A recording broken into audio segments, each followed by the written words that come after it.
So we're on the widowed system. The corn that you use for these widowed cocks, which we're going to have a look at in a moment, these are on what we call the traditional widowed system. Is that correct, Stephen? Yeah. And what type of corn are they on now, these pigeons? Well, these cocks now are on the Versalager Super Widower. They're on Versalager Super Widower. Yeah. Are they having any depurated mixture at the moment? Yeah, as well? they're getting roughly 25% at the moment. 25%? Yeah. Right. So, we've two lots of corn here, Stephen. Versalager Super Racing Mix. Yeah. And then we've got natural. Yeah. From the natural Granen. Yeah, I prefer their depurative. Their depurative. Yeah, to the Versalager, but that's just my preference. Yeah. I mean, I'm not saying anything wrong with it, you know. No, it's just my preference. No. In it we've got the red dairy, bit of wheat, barley, bit of safflower, isn't it? Yeah.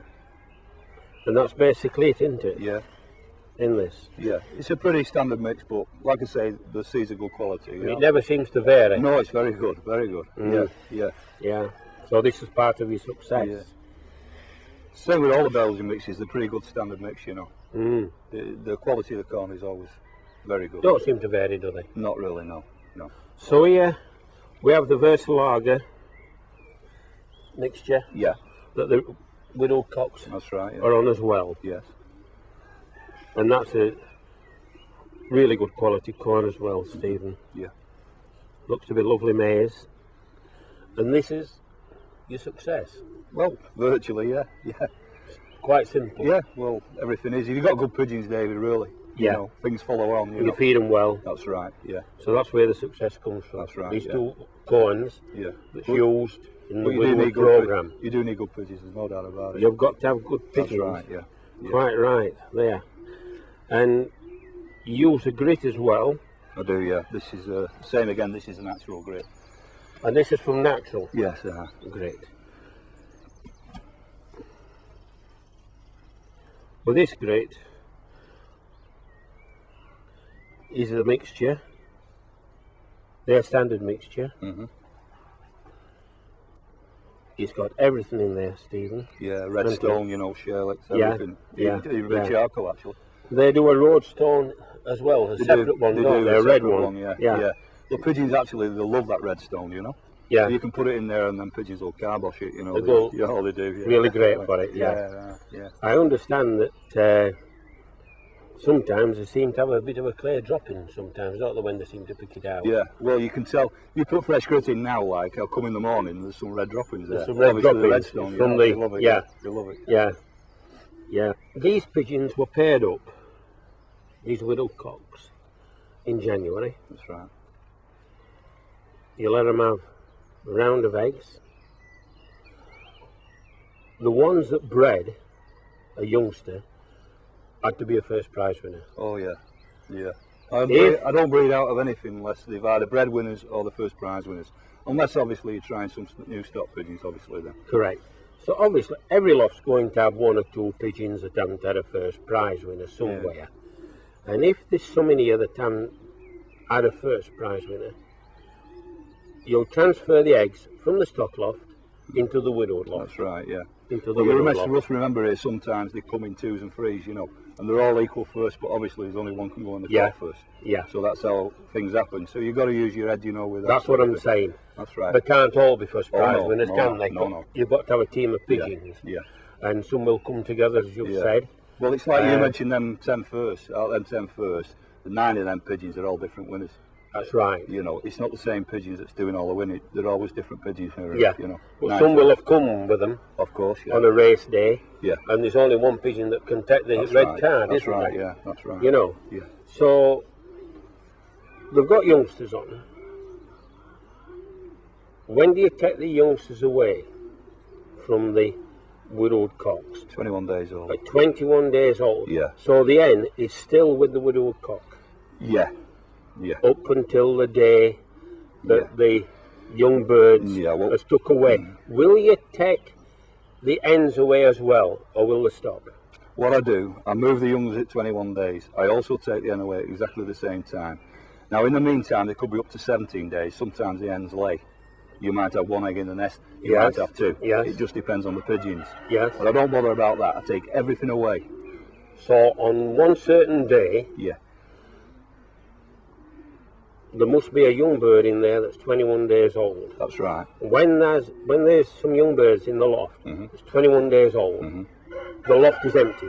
That loft, yeah. Well, you might get a case where some pigeons will lay in 10 days, some will lay in 12. Exactly. So obviously you've got to work it, you know. Yeah. But once they get moved, them young birds, that's when the hen and the nest ball and everything gets turned upside down, and they're on widowed virtually. So on the 21st day of when there's a young bird in, you will take all the hens out and all the young birds, That's even right. if there's some 3 or 4 days younger. Yeah, it doesn't matter. Yeah. Yeah. So that clears that up. Yeah. Then they're on the beginning of the widow system, aren't they? Yeah. Will you repair these widow cocks later? No, I don't. No. Right. So the widow cocks, I'm going to repeat myself, will be paired up in middle of January. Yeah. They will have a round of youngsters. You'll take the hens and the young birds away, and you say then that the cocks are then on full widowed. Yeah. Yeah. They Will never see No, they never another see egg. They never see them hens again until the first race, on the Friday night of the first race. Yes. I don't train the cocks to the hen, they just come back to nothing. You know what I mean? And I don't show them the hen until the first day of the race. That's right. That's the Friday. They'll see that hen on the Friday. That could be 5, it could be 6 weeks before the race. Will you have trained the widow cocks while they were paired up? No. No. No. No. So you don't start training your widow cocks until I've moved everything out. Everything's moved Yeah, out. yeah. And then you will. Yeah, then I'll start to move. I'll give them one or 2 weeks rest, you know. Yeah, after the breeding, and then I'll start to train. Yeah. I usually train roughly about a fortnight before the first race. Fortnight before the first race. Yeah. So we're talking the latter end of March, if the weather's all right, or very early in April, aren't we? That's right, yeah. Because we start racing in the middle. Yeah. Well, these of cocks April. now at this moment in time have had about 6-7 tosses already. So today's the 1st of April. That's right. April Fool's Day. Yeah, yeah. And they've already had 6 training.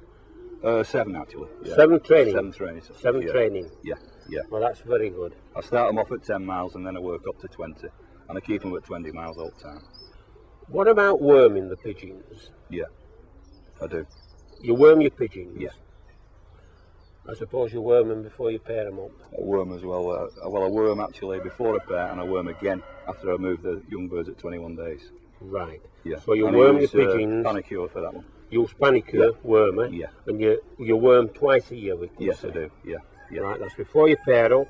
Yeah. When the breeding's finished, Yeah. you worm again. Yeah. What about canker? I treat the canker when they're sitting their eggs, the first round of eggs. When they're sitting their When they've been eggs. sitting about a week, I put them on a 5-day course. And what? Emtril. You put them on Emtril. Emtril. Emtril. Will you give them a rest from the Emtril and then Emtril again? No. Just 5 days only. Yeah, they'll get that one course. One course of 5 I think days. it's sufficient then, you know. Yeah. And I have had my pigeons tested in the past and there've been no sign of trichomosis, so, Right. you know. When they've had this treatment, that's 2 treatments we've mentioned. Yeah.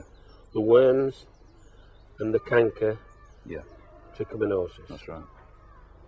Will you treat for coccidiosis? I used to treat on a regular basis for coccidiosis, but like I say, in the past I've sent my droppings away and there's no sign of any cocci eggs, you know. It's clear, always been clear, you know. So clear. now I don't even bother with that anymore. Because basically when you're cleaning out every day, which I do, you know what I mean? Oh, another thing I should mention, I also use a blow lamp as well. Oh, you blow torch Yeah, I blow the torch lofts the out. loft, yeah. About roughly twice a week. When Twice we're a racing week. actually, That's because right. up to then really you're not getting much problems because you're not mixing with the pigeons. But that's a very good point.